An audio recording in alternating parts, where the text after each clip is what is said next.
Hello all, and welcome back to the July's Researcher Behind the Image. Once again, my name is Jessica Anania, and I am usually your host for this program, but today I will be joined by a special guest to help me review my image for the July edition. I am joined here by Nubia, who is also from the University of Southampton. Nubia is part of the antibody vaccine group and a member of the Antibody Society. So I reached out and asked her if she would like to be involved in the interview. So would you like to introduce yourself to all of our members?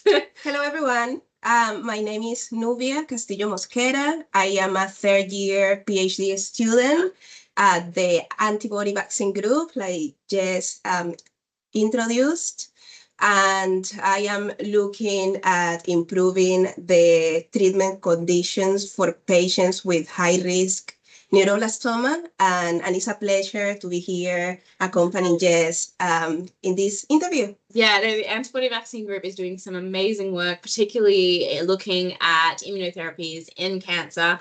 And I know that Nubia works a little bit with our imaging, so she's a perfect candidate to join me here today. So ultimately, the work that I am showing today was conducted at Uppsala Universitet under a previous postdoc, but I am looking at moving this work forward into hopefully my own space, so keep posted. But I will show you a little bit about what is happening in our July image. So as I previously mentioned, this work shows germinal centers, particularly how follicular dendritic cells, or FDCs, help organize these germinal centers and why that's important for immune memory. The reason why I actually picked this image is actually simply because I think it kind of looks like an antibody in how it's formed. But what it is actually showing is the B-cell follicles, which are shown in our green stain, which are surrounded by marginal zones. So these make up, with the T cells, our white pulp regions within the spleen. And then within them, after antibody, in order to, what am I trying to say? After stimulation and immune response, we will get formation of germinal centers, which is detected using Ki-67 in this image, which are these regions of B cells undergoing a high amount of proliferation, which is what Ki-67 identifies.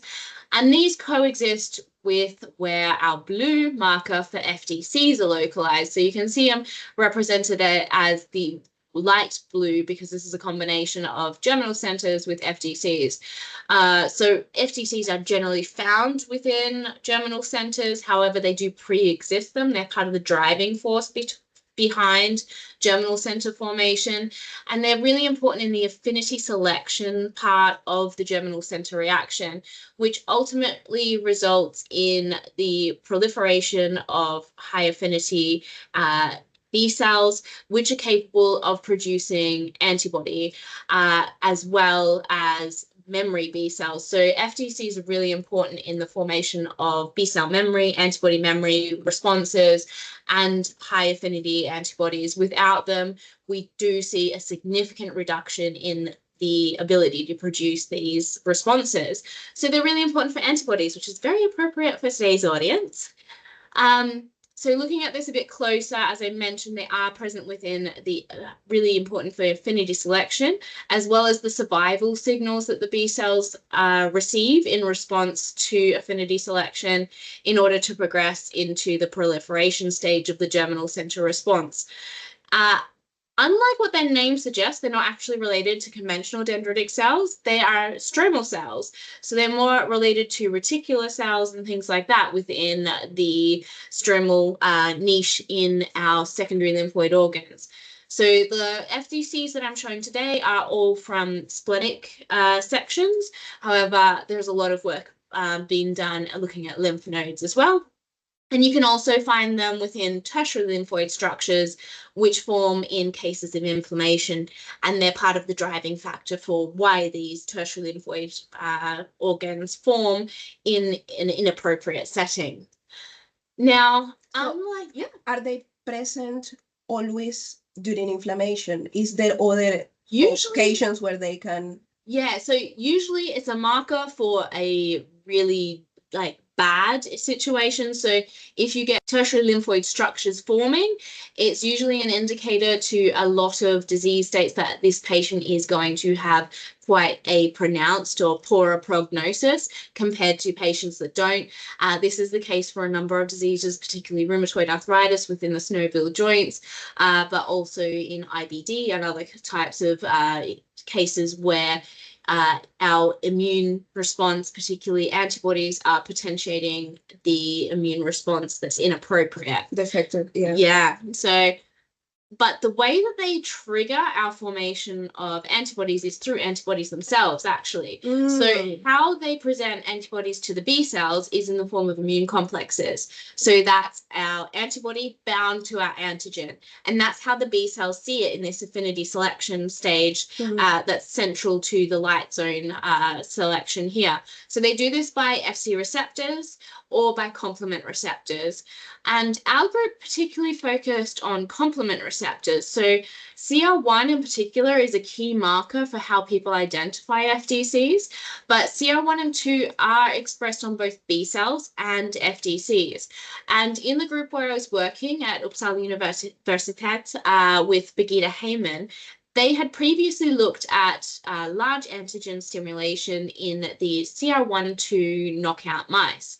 And what they found was that if you knock out mice expression in both the bone marrow and the entire host using bone marrow chimeras, in comparison to wild type where they have a really pronounced IgM response to large antigen being sheep red blood cells, you lose entirely your ability to produce IgM. But when you restore just the mesenchymal, so that's our FDC expression of complement, you restore most of our response in comparison to when you only restore it in the bone marrow-derived B cells. There's a little bit of recovery, but nowhere to the extent that we see when our FDCs are expressing these. So we believe that the FDC expression of complement receptors is really important in these responses and our ability to form germinal center responses to these large antigens. But no one had actually measured that moving forward after this paper. So that's where I came in. I used this paper as a model and immunized mice with the sheep red blood cells at the same concentration over a 14-day time course, which is our third time point here. So we know that it's peaking from these previous studies at this time point, and then harvested both the spleen and blood to be able to measure our antibody levels. So I took the spleen and cryosectioned it to look at different regions of white pulp. So white pulp is anything within our red marginal zone region. So I wasn't biasing it based on whether there was a germinal center or not present. And that enabled us to count how many germinal centers were present, as well as look at how the FDCs were behaving within that. And I looked at these different ways of representing these and measuring this using computational algorithms, which I will introduce to you as we go through this. But first and most importantly for the study to bother going forward was whether or not they had germinal centers forming in these knockout mice.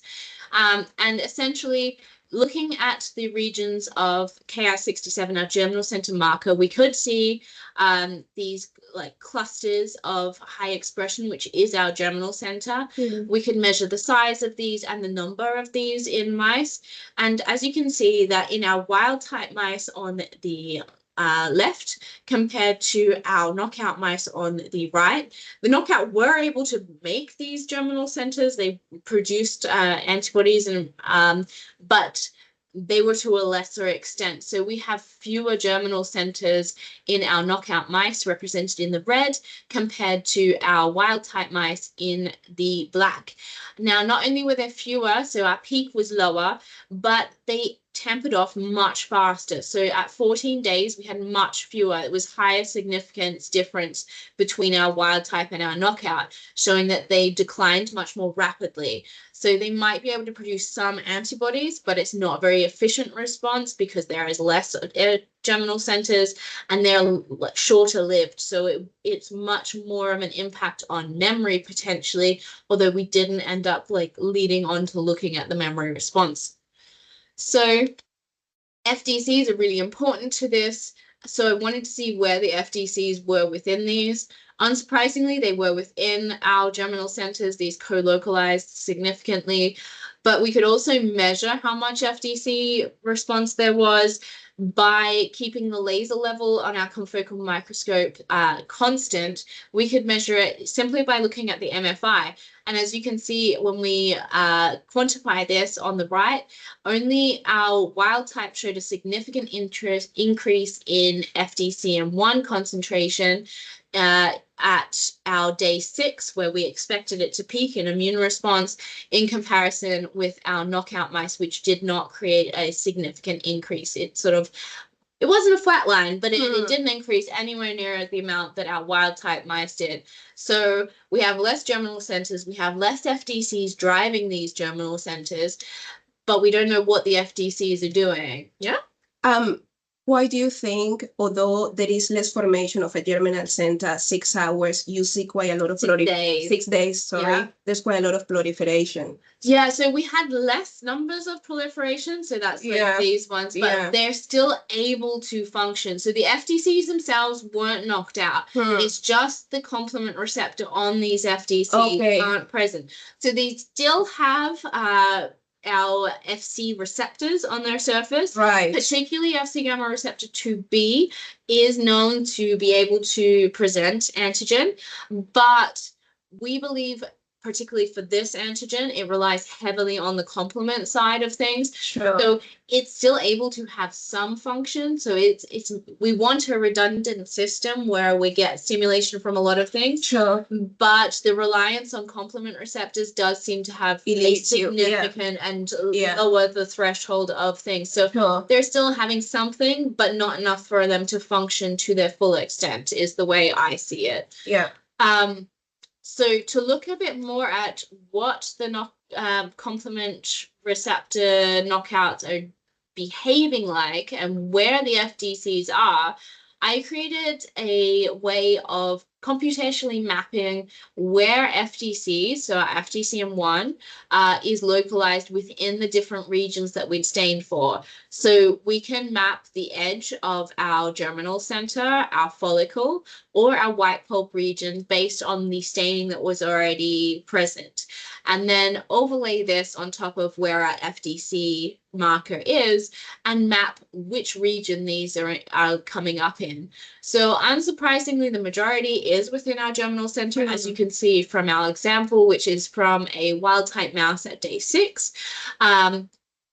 We can even look further at defining the light zone and the dark zone. So these are the two regions of the germinal center response. The light zone is where we typically associate FDC responses happening. This is the affinity selection part of the germinal center. And then the dark zone is where more of the proliferation is occurring. So this is the region where you'll get stronger level of Ki67 coming up because there's more proliferation, but there is still significantly more Ki67 within the light zone occurring. So by differentiating these, as you can see from the density of these, we can separate out what is occurring within the germinal center as a whole and within our light zone and dark zone respectively.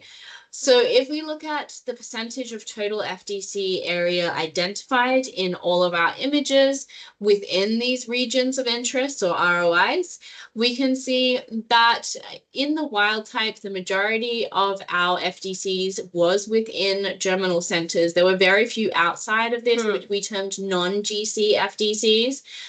But the FDCs in the knockout mice were actually higher proportion were outside of the germinal center. We really didn't expect this to happen. They seemed a little lost.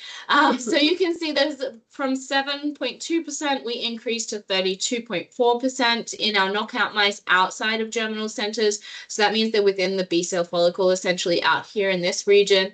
The most notable difference was at day 6, where we go from 5% to 37.4%. There was a huge increase in these. Notably as well, we see differences in the light zone versus dark zone proportion. This really ended up being about 50-50 at day 6 for our wild type. So there's obviously a need for this proliferation at this stage. But this huge increase in dark zone FDCs did not occur in our knockout mice. So the light and dark zone FDCs do differ in the chemokines they produce. Light zone FDCs predominantly produce CXCL13, whereas our dark zone is CXCL12. So there are differences between these, although we need to study them a lot more to completely understand these. So they are behaving differently between these different knockout mice as well. But ultimately, this shows that without the complement receptors, the FDCs are failing to localize within GCs and initiate this germinal center response potentially. And that may be why we see less germinal centers overall, because they're not creating these gradients or localizing the B cells to create the environment where they're capable of having a germinal center response.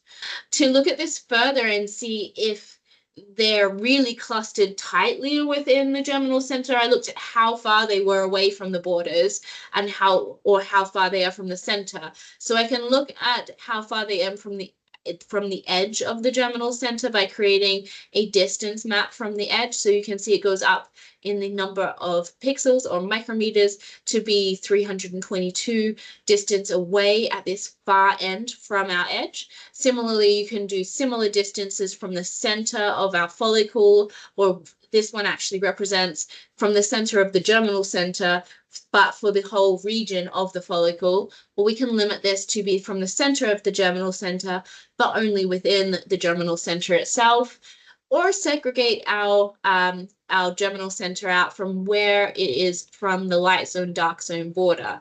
So we had all of these regions, and we can overlay our FDC positive regions on this, and then each of our FDC at the center point is assigned a distance that it is from that map.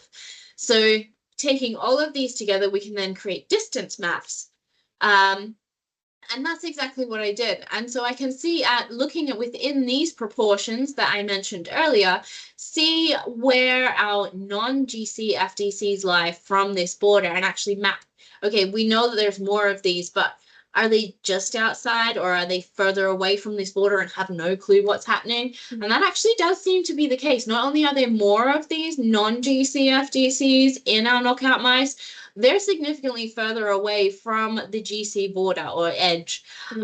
So they're on approximately, on average, about 50 microns distance from the GC border edge. In comparison, our wild type mice are much closer. Now, this is a computational algorithm. It does assign, there's no hard border in biology, of course. So potentially there is these are within the germinal center, but when they're starting to be double the distance from the edge, that does indicate that there is potentially not the ability to hone into that germinal center, because 80 microns is a significant different distance from our border that's been assigned by the computational algorithm.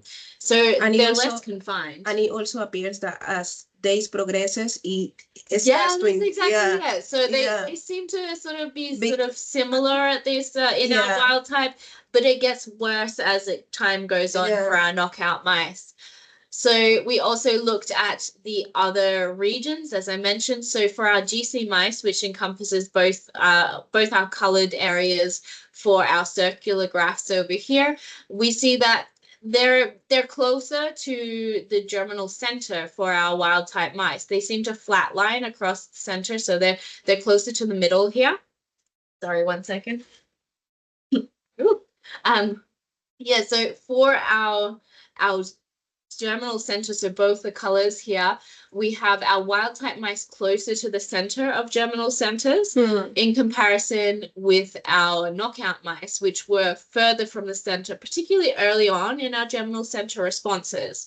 And if we segregate the germinal center between our light zone, which is our red in our circular, compared to our dark zone, which is the greeny color, and look at how far they are away. So these are primarily these red ones that we're looking at. Our light zone ones will fall within the colored distance map here.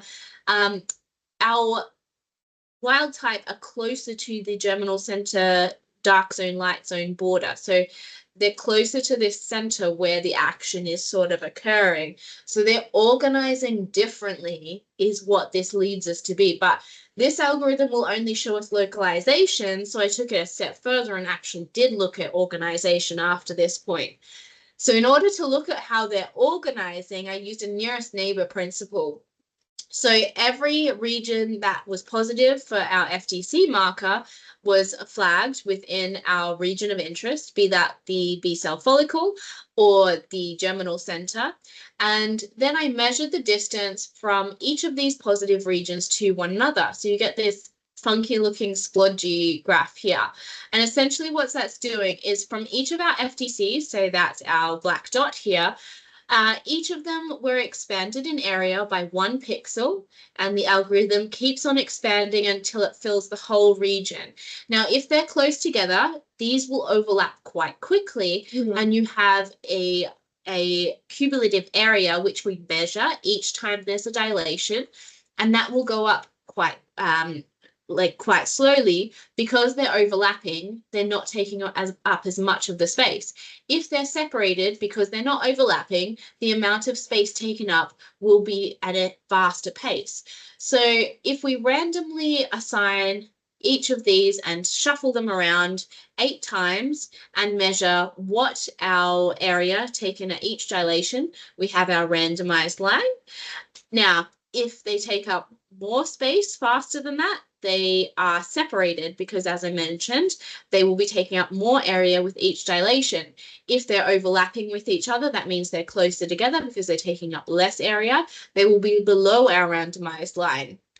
Does that take into consideration the focal plane? So I only did it for one focal plane for each one. Yeah, okay. So each focal plane, you'll do it again and again. Yeah. Okay. So what I found was, in the follicle, when we looked at this, if you read the paper, everything did seem to be clustering, which indicated that we were measuring that they're forming germinal centers. So it was really good. So what I've shown today is just the germinal center. And what we found is that in our wild type FDCs, which is shown in black, compared to the dotted line, we see that our wild type FDCs go above the line. So they're actively separating. In comparison, our knockout mice, which are the red lines, so you can see that they are equal to the dotted line early on or below the dotted line at day 6 and 14, indicating that they're clustering together. Now, if you think of their function where they're trying to present antigen, this may be a big indicator as to why they're not being able to have as stronger antibody responses.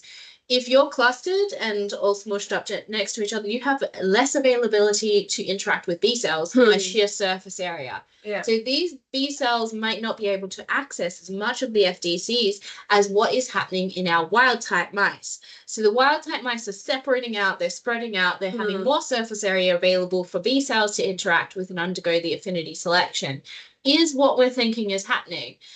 So overall, this is a published paper that you're welcome to go read. If you have any questions, I'm corresponding author, so find my email address on there. But overall, what I'd hopefully like for you to have taken away is that FDCs are a really cool enigmatic cell line that do impact on antibodies. And we were able to show that in CR2, so complement receptor knockout mice. They do have FDCs, but there are significantly less of them. They aren't localizing to where they should be localizing, likely because of this mutation of this key affinity selection marker.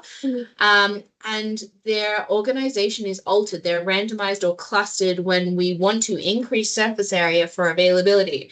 I also looked into receptor expression on these mice, and the FC receptors are impacted, particularly FC receptor 2B, and we were able to detect the FC mu receptor on them. So read the paper if you're interested. It's available there.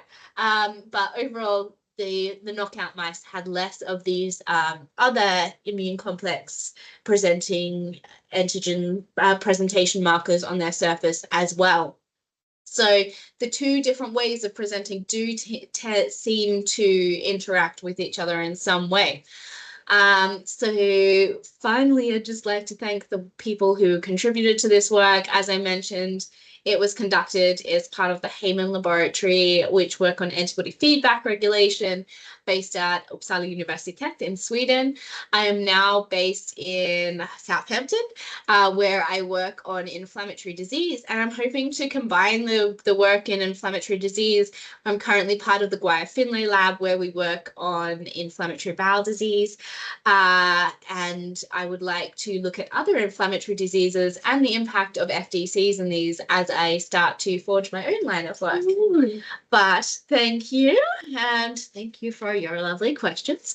So hopefully you keep joining us, guys, and maybe you'll see Nubia again, potentially as being interviewed, because I know she does some beautiful confocal work. Lovely, lovely. Thank you for having me, and it's been a pleasure to be here on this interview.